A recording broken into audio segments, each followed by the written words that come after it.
my channel. I am here today to chat a little bit about this book, Things I Have Withheld by Kei Miller. It was a selection for the Run Write Reads book club for June, but it's also a book that I read during Caribathon, or as we call it in these parts, Caribathon. So I read this and man, do I love this book.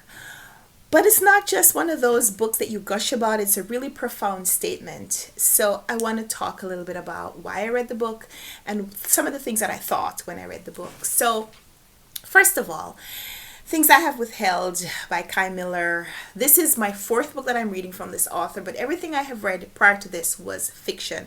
I read his book Augustown, I read his book The Same Earth, and I read his book The Last Warner Woman. All of those are novels. And in those books he talks about life in Jamaica and life for people who are living in oppression, whether that is racial oppression or religious oppression, or just the circumstances of their life, circumstances of their birth. In this book, he tackles some of those same topics, but multi-layered. So I would say that this book is a response to racial incidents that have been perpetuated against Kei Miller himself, but also injustice, racial injustice that has been experienced by people of color all across the world.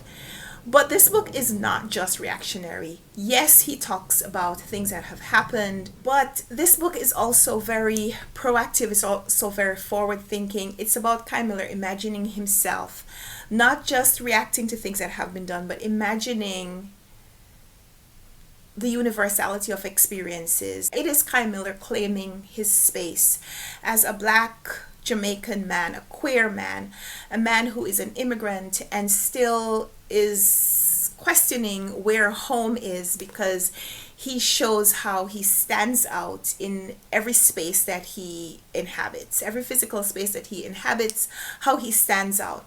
And what that means, what that means to still be on a quest to figure out where home is, even though you feel this affinity for places, the places don't always feel that way. Those places don't always reach out to embrace you. So he talks about experiences that happen in Jamaica where he would almost find kinship with men who have some of the same identity characteristics or some of the same identity profile bits that he would have. So what it's like to be in conversation, or what it's like to be in the company of other Black Jamaican men who are queer, what it's like to be around people who have the same kind of background as professors or as writers, what it's like to be part of a family where secrets kind of define what the family is, where you think you know your family, you think you know your genealogy, and then something happens and you realize that everything you thought is questioned. So in this book, Miller exerts that quest for understanding, for defining, but also for changing. In this book, Kei Miller also talks about his travels to Africa, and I was really fascinated by how he talks about how the two cultures have impacted and shaped each other. Like, I tend to think about African culture as being the original, right? But he talked about how when he went to some of the countries in Africa, he met people there who spoke with an authentic Jamaican accent, even though they were born and raised and had spent their entire lives in those African countries. So I thought that was really fascinating, that a new culture, the new culture of the Caribbean, also had this international reach. Love that. So Things I Have Withheld, he speaks about that line, that phrase, several places, but none more profound, I think, than in the end, just in the final paragraph of this book. And I'm not spoiling the book, like I said, it's not a novel, but in the final few sentences he says, "We write because there are always things we have withheld." And in this book, he talks a little bit about the eloquence of silence, how sometimes the things that you say are important, but the things that you don't say are the things that are even more important. And so this is how he speaks about it. He says, "We write because there are always things we have withheld. We die because things have been withheld from us, which is to say respect, which is to say dignity, which is to say love. And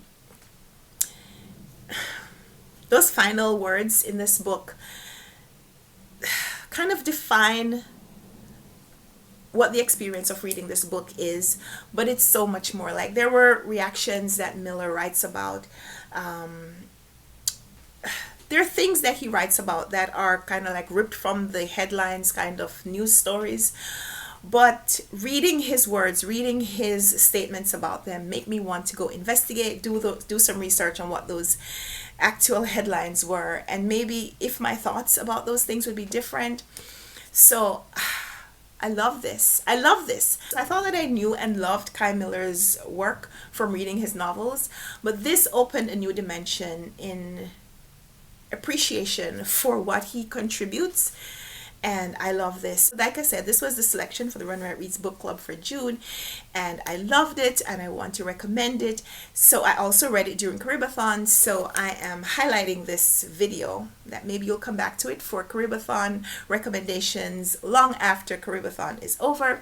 So just wanted to share my thoughts on Things I Have Withheld by Kei Miller, and let me know in the comments down below if you've read this, if you've read anything else by this author, and let's chat, let's recommend books to each other. So thank you so much for watching this video, and until we come back for another one, happy reading. Bye.